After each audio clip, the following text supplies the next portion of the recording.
lingkungan seperti apa yang bisa menumbuhkan sifat-sifat yang berkaitan dengan kerelawanan itu sendiri, kalau menurut saya tidak ada tempat ideal sih sebenarnya, karena tidak ada satu tempat yang pasti atau kriteria untuk lingkungan yang pasti yang akan memastikan bahwa kalau kita tinggal di sana atau kita tumbuh di sana, kita akan pasti punya jiwa kerelawanan. Karena dimanapun pasti akan bertumbuh. Yang menurut saya akan jadi penting adalah momennya, timingnya, dan saat momen yang tepat dan kita tersadar bahwa kayak kita kurang bersyukur aja. Misalnya kita udah dapat sesuatu dan kita either itu kita harus melakukan sesuatu atau kita perlu bersyukur untuk itu. Di situ sih mulai tumbuhnya jiwa kerelawanan. Itu sih dari saya, Mbak. Oke, terima kasih Kak John. Untuk selanjutnya mungkin Kak Ramdan bisa dijawab pertanyaannya dari Kak Indra. Oke, terima kasih atas pertanyaannya, Mas Indra. Jadi kalau saya pribadi sih, sifat kerelawanan itu apa ya, datang dengan proses ya, ada prosesnya gitu. Karena waktu saya, jujur saja, waktu saya ikut program kerelawanan itu, saya coba-coba aja gitu. Saya coba-coba aja gitu. Jadi nggak ada intention atau nggak ada apa namanya, nggak ada saya punya passion di sini nih, saya harus ikut program pengabdian gitu. Nggak. Kalau saya personally nggak. Saya waktu itu cuma coba-coba aja. Nah, setelah saya selama saya mengikuti program pengabdian, nah di situ nanti tumbuh sendiri, kalau menurut saya akan tumbuh sendiri jiwa kerelawanannya, akan tumbuh sendiri jiwa community engagement-nya. Jadi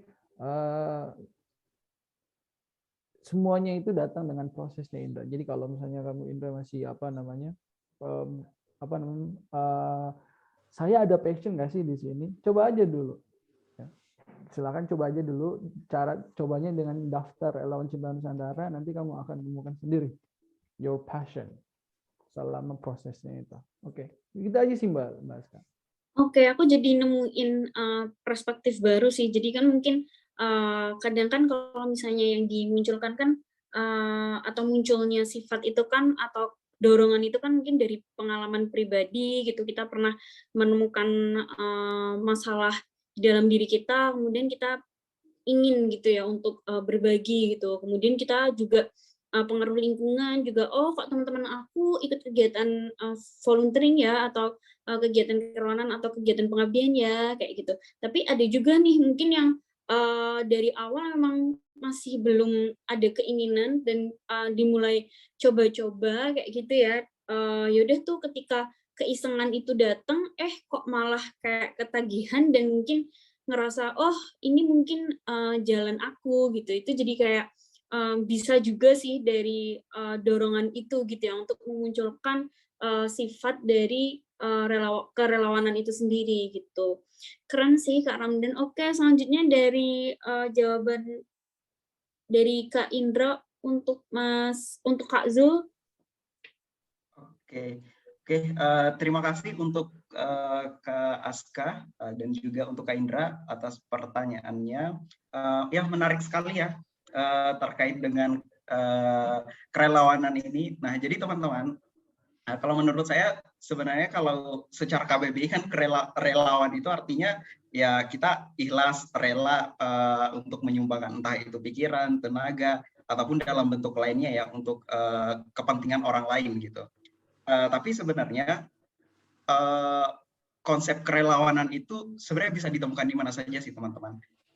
Perbedaannya adalah ketika kita mengikuti kegiatan, itu artinya kerelawanannya terfasilitasi. Jadi ada wadah yang memang itu dikhususkan gitu. Tetapi sebenarnya ketika di lingkungan kita melihat banyak hal yang tiba-tiba kayak kita pengen melakukan itu secara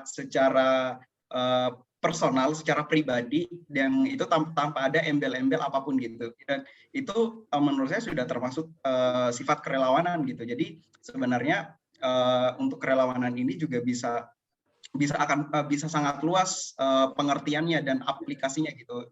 Tidak hanya ketika teman-teman mengikuti kegiatan yang memang itu dalam proyeksi tertentu, dalam jangka waktu tertentu, tapi bahkan di kegiatan keseharian kita juga itu juga sudah termaksud hal-hal yang sifat kerelawanan gitu, ketika kita menemukan satu atau dua hal yang mungkin itu jadi problem di lingkungan itu, dan kita tergerak untuk membantu, atau ya kayak ya hal-hal yang muncul di lingkungan kita gitu, yang kita bantu secara sukarela. Nah itu sifat-sifat kerelawanan ya bisa juga muncul dari situ.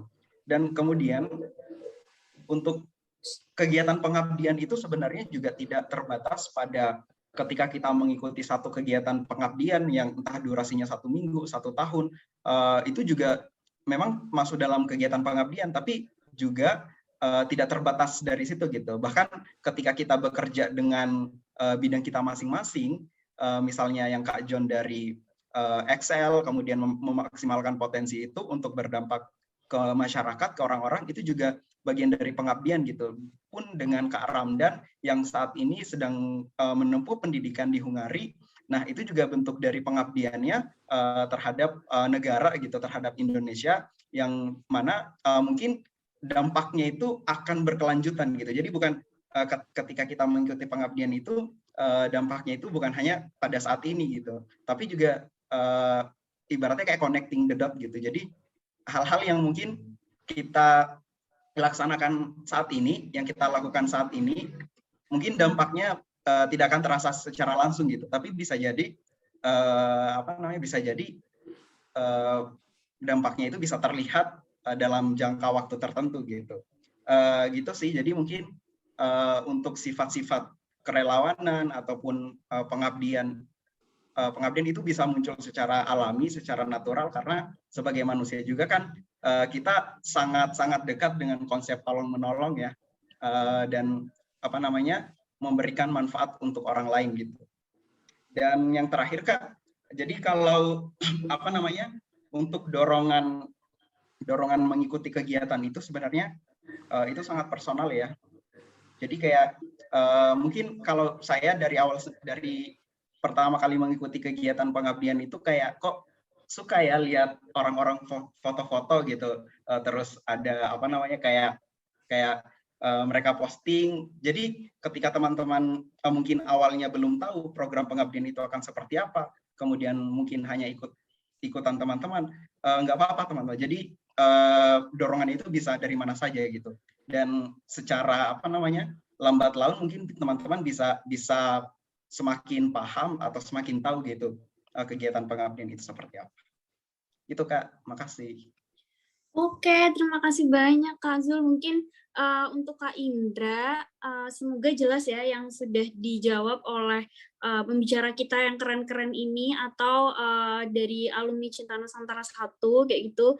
Dan mungkin karena sudah hampir jam 8, saya mengucapkan terima kasih banyak nih untuk Kak Zul, Kak John, Kak Ramdan gitu ya, yang sudah menyempatkan waktunya gitu 1,5 jam untuk berbagi ilmunya ke kita semua kayak gitu. Semoga apa yang Kak Zul, Kak John, dan Kak Ramdan bagi semoga bisa bermanfaat untuk kita, dan tentunya insya Allah akan dibalas gitu ya oleh Tuhan Yang Maha Esa kita gitu.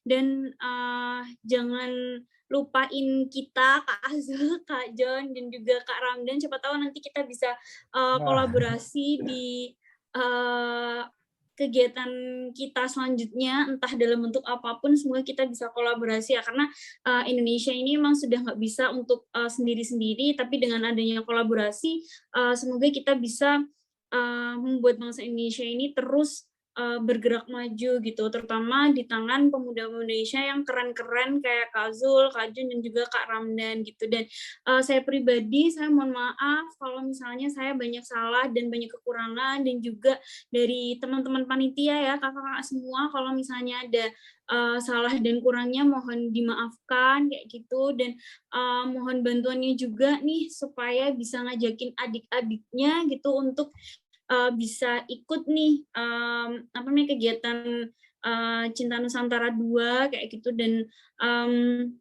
semoga kedepannya kita bisa bertatap muka langsung ya kayak gitu, walaupun sekarang karena pandemi zamannya sudah online gitu ya, tapi harapan aku secara pribadi semoga bisa silaturahim secara langsung, dan semoga kita tetap bisa berkomunikasi dengan baik dan bisa menjalin persaudaraan ini dengan baik. Mungkin itu aja dari saya. Sekali lagi saya mohon maaf kalau misalnya ada banyak salah dan kurangnya.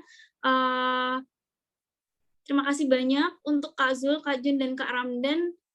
Saya tutup aja ya kegiatan malam ini. Dan untuk teman-teman yang sudah join gitu ya untuk webinar malam ini, mungkin jangan lupa untuk segera daftar kegiatan Cinta Nusantara 2 ini, dan mungkin bisa ngajakin teman-temannya juga untuk ikut kayak gitu, karena kapan lagi nih terbang ke Sulawesi Tenggara dan sistemnya partially funded kayak gitu ya, maksudnya nggak banyak yang dikeluarkan gitu, bisa nabung dulu nih selama kurang lebih 3 bulan untuk bisa ke Rahamuna, Sulawesi Tenggara. Mungkin itu aja, Kak Zul, Kak Jon, Kak Ramdan.